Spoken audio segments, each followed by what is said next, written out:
이 시간 하나님께서 우리에게 주신 말씀은 마가복음 1장 29절에서 31절까지의 말씀입니다. 오늘은 여러분들과 설을 맞이해서 우리의 가정은 예수님과 어떤 관계 가운데 있는가 라는 제목으로 다 같이 하나님의 말씀 나누도록 하겠습니다.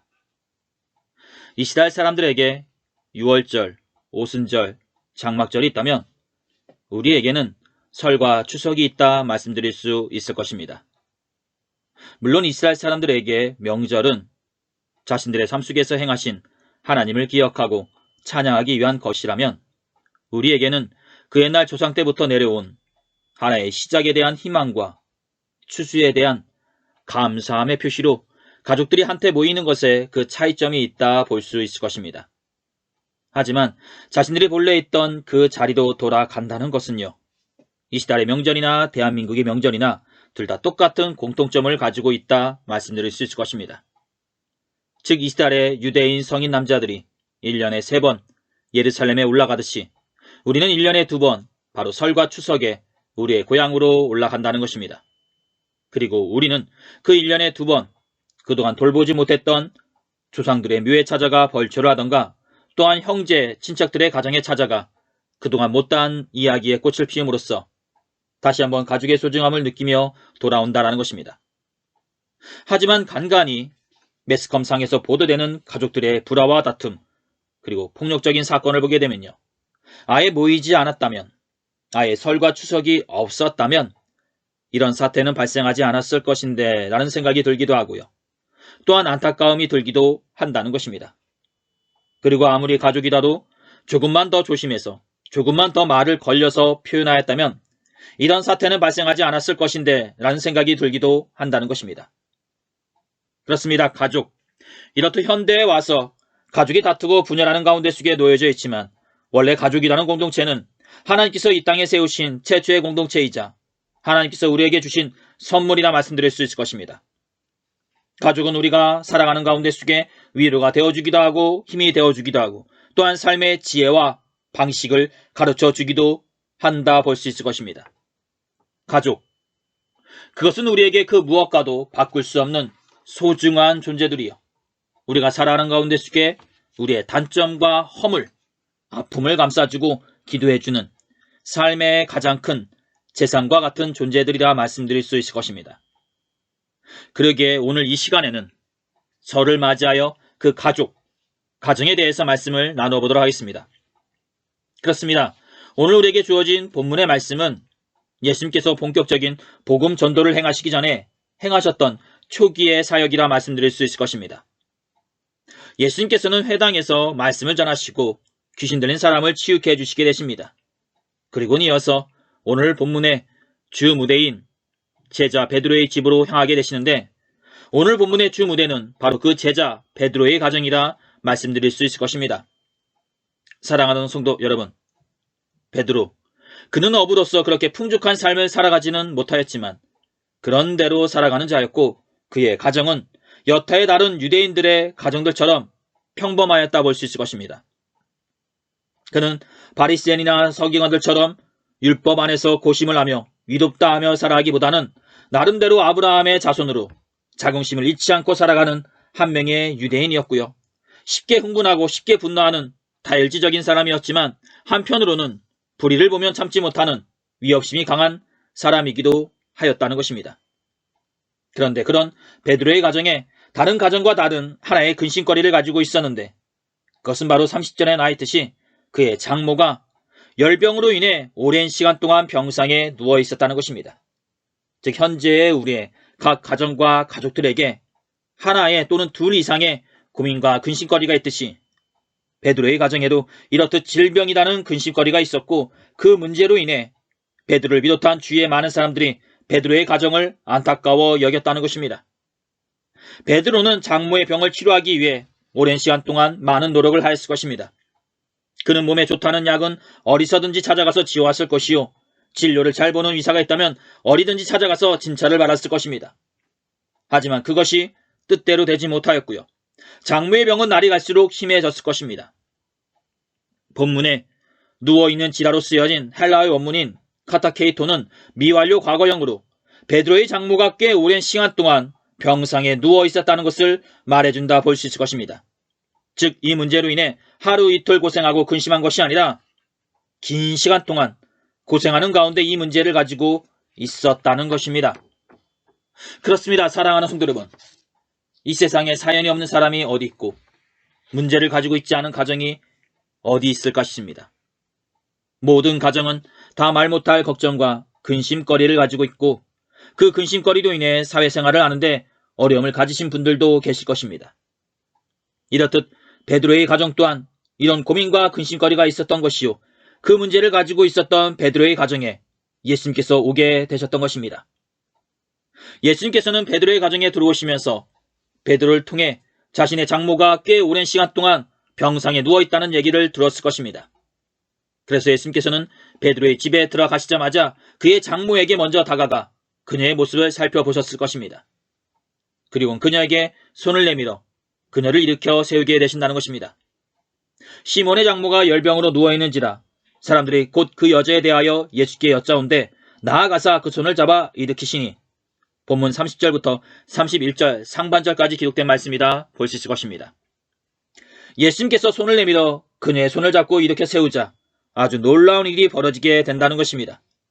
즉 누워있어야 할 그녀가 한순간에 건강한 사람처럼 벌떡 일어나 주위 사람들을 놀라게 만든다는 것입니다. 그리고 건강한 사람이 되어 여타의 다른 사람들처럼 그녀로 예수님을 섬기게 된다는 것입니다. 사랑하는 성도 여러분, 이렇듯 우리는 29절부터 31절까지에서 소개되어지는 베드로의 가정의 내용을 통해 예수님을 영접하는 가정과 그의 가정에서 행하시는 예수님의 능력을 보게 된다는 것입니다. 즉 본문에서 예수님께서는 베드로의 가정에 들어가 그의 가정의 문제를 해결해 주신다는 것입니다. 그리고 이는 현대 우리의 가정에도 예수님께서는 들어오셔서 그 가정에 안고 있는 문제를 해결해 주시기를 원하신다는 것입니다. 즉 우리가 2000년 전 베드로의 가정처럼 예수님을 우리의 가정에 모시기만 하면 예수님께서는 우리의 가정에 들어오셔서 우리의 가정을 돌보신다는 것입니다. 우리가 마음의 문을 열고 예수님을 영접하기만 하면 예수님께서는 들어오셔서 우리를 구원받은 자들로서 일으켜 세워주시듯이 우리의 가정 또한 예수님을 맞이하기만 하면 예수님께서는 우리의 가정 가운데 들어오셔서 우리 가정이 가지고 있는 고민, 근심, 기도 제목들을 들으시고 그 문제들을 해결해 주신다는 것입니다. 그렇습니다. 중요한 것은 예수님과의 그 관계인 것입니다.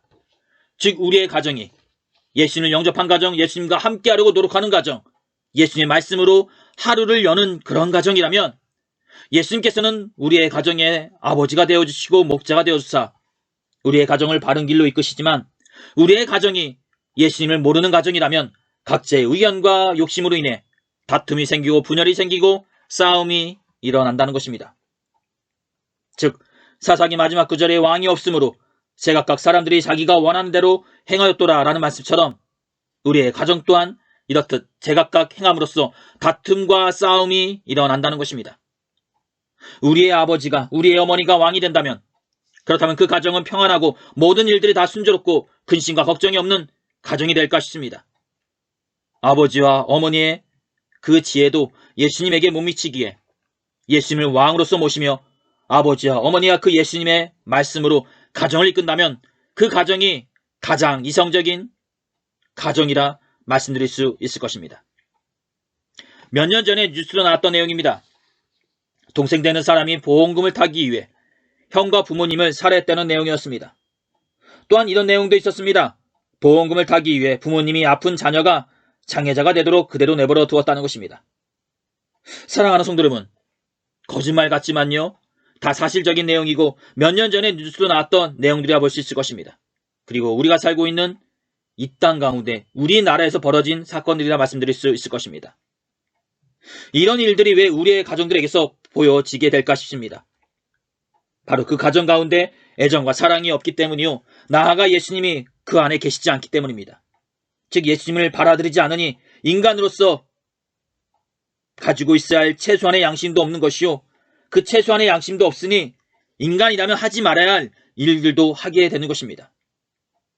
창세기를 보게 되면요, 하나님께서는 남자와 여자를 만드시고 그들에게 생육하고 번성하여 땅에 충만하라 라고 말씀하셨습니다. 그리고 만드신 것들을 보시고 심히 보시기에 좋으셨다라고 말씀하셨습니다.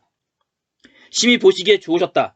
이는 바로 남자와 여자가 함께 있어 가족이 되고 그 가족이 가정이 되어 바로 이끌어갈 때 심히 보시기에 좋으셨다라고 말씀하셨던 것입니다. 즉 하나님이 만들어 놓으신 공간에서 서로 사랑하고 함께할 때 그 모습이 너무나도 보시기에 좋으셨던 것입니다. 하나님께서는 남자와 여자가 함께하는 그 가정을 소중히 여기셨고 그 가정이 바로 세워지기를 원하셨습니다. 그리고 태초의 그 가정은 하나님과의 친밀한 관계 가운데 하나님이 아비가 되신 가정이었습니다. 하지만 하나님과의 관계가 깨지고 난 후 그 가정에서는 다툼과 불화가 생기게 되고 나중에는 형제가 형제를 해하는 살인사건도 벌어지게 된다는 것입니다. 그렇습니다. 앞에서 얘기했던 보험금을 타기 위해 형과 부모님을 살해했던 사건이 태초에도 있었다는 것입니다. 바로 하나님과의 관계가 끊어진 그런 상태에서 말이죠. 즉 가정의 불화, 다툼, 끔찍한 사건들은 세월이 바뀌면서 더욱더 발생되어지고 생겨나는 것이 아니라 예전부터 있어 왔다라는 것입니다. 바로 하나님과의 관계가 또는 하나님을 모르는 그런 상태에서 말이죠. 사랑하는 성도 여러분, 오늘 본문에서 예수님께서는 회당의 문제를 바로잡아 주시고 이어서 제자 베드로의 가정에 들어가 그의 가정의 문제를 해결해 주셨습니다. 왜 예수님께서는 회당에 들렸다 바로 이어서 가정으로 들어가셨을까 싶습니다. 이는 그만큼 예수님께서는 가정을 소중히 여기셨다는 것을 말해주는 것이요, 교회만큼 가정이 중요하다는 것을 우리에게 보여주는 것이라 말씀드릴 수 있을 것입니다. 즉 회당만큼 우리의 가정과 가족들도 소중한 존재라는 것을 말해주기 위해 예수께서는 제자 베드로의 가정에 들어가 그의 가정의 문제를 해결해 주셨던 것입니다. 즉 우리가 안고 있는 가족과 가정의 문제가 해결되어야 밖의 문제에서도 선한 영향력을 끼칠 수 있다는 것입니다. 즉 교회에서 받은 은혜가 첫째로 가정에서 보여줘야 한다는 것이요, 이 모습이 나아가 이웃과 지역까지 넓혀가야 한다는 것입니다. 우리의 가정은 우리가 예수님과의 관계 가운데 있듯이 우리를 통해 우리의 가정 또한 예수님과의 관계 가운데, 그렇게 친밀한 관계 가운데 있어야 한다는 것입니다. 차후에 베드로는 예수님의 제자로서 온 유대 땅을 두루다니며 복음을 전하는 일꾼으로 바로 세워져 쓰여지게 됩니다. 그리고 옛문헌에서는 얘기하기를요, 그 복음 전도하는 가운데 속에 베드로 옆에는 항상 그의 아내가 함께 있었다고 말해 준다는 것입니다. 즉 장모로 인한 가정의 문제가 해결되자 베드로를 비롯한 그의 아내까지 복음을 전하는 일꾼으로서 거듭나게 되었던 것입니다. 즉 가정 안에 예수님을 영접함으로써 가정의 문제가 해결되어지게 되고 나아가 가족의 구성원들까지 복음을 전하는 전도자로서 쓰여지게 되었던 것입니다.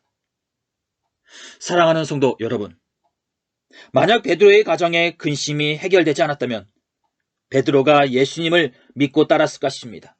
심지어 따랐다 할지라도 그의 마음과 믿음이 온전히 예수님을 향하는 믿음이었을까 싶습니다. 즉 예수님의 제자로서 많은 사람들의 치유와 기적을 본 반면 자신에게는 그 어떤 은혜 체험도 없었기에 그는 예수님을 전하는 가운데 속에 그만큼의 확신과 믿음도 없었을 것이라는 것입니다. 즉 본 것은 많아도 자신이 경험한 예수님이 없었기에 복음을 전하는데 그는 확신이 없었을 것이라는 것입니다. 그렇습니다. 중요한 것은요, 자신이 경험한 예수님인데 그것이 없다는 것입니다.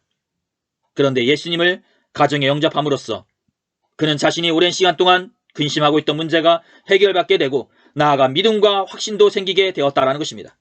그리고 이는 더욱더 담대한 전도자로서 예수님을 따르는 계기가 되었다는 것입니다. 그렇습니다.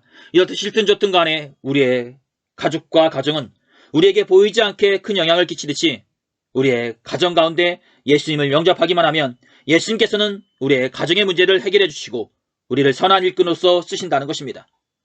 그러니 사랑하는 성도 여러분, 우리의 가정이 예수님과의 친밀한 관계 가운데 바로 세워지는 그런 복된 가정이 되기를 두 손 모아 축원드립니다. 사랑하는 성도 여러분, 현재 여러분들의 가족과 가정은 어떤 근심거리를 가지고 계십니까? 예수님께서는 베드로의 가정의 문제를 해결해 주셨던 것처럼 우리의 가정에도 예수님께서는 오셔서 해결해 주실 것이다 믿습니다. 그러니 그러기 위해서는 우리의 가족과 가정이 항상 예수님과 함께하는 가정으로서 예수님을 영접하는 가정으로서 있기를 소원합니다. 즉 우리의 가족과 가정, 그 중심에 예수님이 계셨으면 하다는 것입니다. 우리의 가정의 중심에 인간적인 사고와 욕심, 세상적인 판단이 있다면 그것은 예수님께서 역사하시는 장소가 아닌 예수님께서 안타까워 여기시는 장소일 것입니다.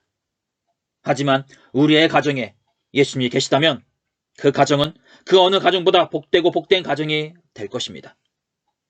사랑하는 성도 여러분, 이제 말씀을 마치도록 하겠습니다. 설 연휴 어떻게 보내고 계십니까? 가족과 친척들과 함께하는 그 자리에 예수님을 맞이하는 자리가 있었으면 합니다. 즉 우리의 가정에 그 중심에 예수님과의 친밀한 관계 가운데 믿음과 신앙이 있었으면 하다는 것입니다. 믿는 성도들의 가정에 주인이 되시고 아버지가 되시는 예수님께서는 오늘도 그 가정 가운데 거하시면서 그 가정의 문제를 해결해 주십니다. 설 연휴 동안 그 예수님과의 관계가 더욱더 친밀해지시고 깊어지시기를 두 손 모아 축원드립니다.